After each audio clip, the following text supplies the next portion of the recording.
प्राचीन काल में महेंद्र नाम का एक न्यायप्रिय और बुद्धिमान राजा हुआ करता था। वह अपनी प्रजा की देखभाल ठीक से किया करता था। प्रजा भी उसे बहुत आदर सम्मान देती थी। बस उसे एक ही कमी थी, वह निसंतान था। इस बात पर राजा और प्रजा दोनों चिंतित रहा करते थे। राजा का वारिस कौन बनेगा? काफ़ी सोच विचार के बाद राजा ने फैसला किया किसी अच्छे चरित्र के व्यक्ति को खोजकर राज्य का उत्तराधिकारी बना दिया जाए। प्रजा को आदेश दे दिया गया कि महल के मैदान में जमा हो जाए ताकि राजा उनमें से किसी को अपना उत्तराधिकारी चुन सके। नियत समय पर प्रजा महल के मैदान में जुट गई। राजा महेंद्र ने अपनी प्रजा से कहा, आप लोगों को मैं थोड़े से बीज दूंगा, उसे आप बो दें। जिसका पौधा सबसे अच्छा निकलेगा, उसमें सबसे अच्छे रंगीन फूल खिलेंगे, उसे ही राजकुमार चुना जाएगा। जो व्यक्ति पौधे की देखभाल ठीक से करेगा, उसे फलने फूलने के लायक बनाएगा, वह हमारे राज्य को भी प्रगति की ओर ले जाएगा। प्रजा बीज लेकर अपने अपने घर लौट गई। कुछ हफ्ते बाद लोग रंग बिरंगे फूलों वाले गमले राजा के पास लाने लगे। हर पौधे में प्रजा के नाम की पर्ची टंगी थी, लेकिन एक आदमी ऐसा भी आया जिसके गमले में पौधा उग नहीं पाया था। उसके गमले में बस मिट्टी भरी थी। उसके खाली गमले को देखकर दूसरे लोग हंसने लगे, उस पर व्यंग कटाक्ष भी किया, लेकिन वह आदमी खामोश ही रहा। जिस दिन सबसे अच्छे पौधे का चयन होना था, सारी प्रजा महल के मैदान में जुट गई।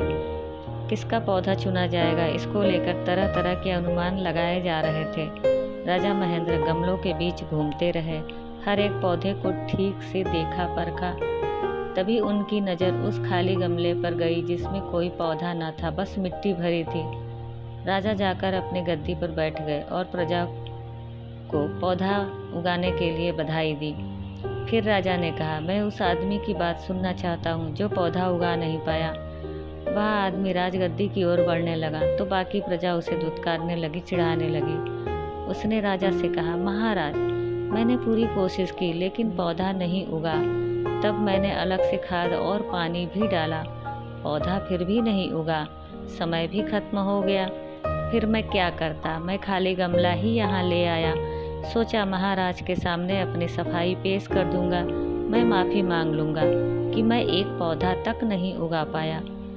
राजा महेंद्र राजगद्दी से उठ खड़े हुए और घोषणा की, मुझे अपना उत्तराधिकारी मिल गया, यही वह आदमी है। राजा ने उस आदमी के कंधे पर हाथ रखा तो प्रजा हैरत में पड़ गई। तब राजा ने कहा, इसमें हैरानी की बात नहीं है। मैं एक चरित्रवान उत्तराधिकारी खोज रहा था, वह मुझे मिल गया है।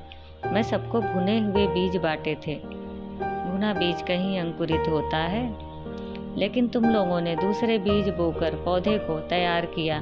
बस यही एक आदमी था जिसमें अपनी विफलता स्वीकार करने का साहस था।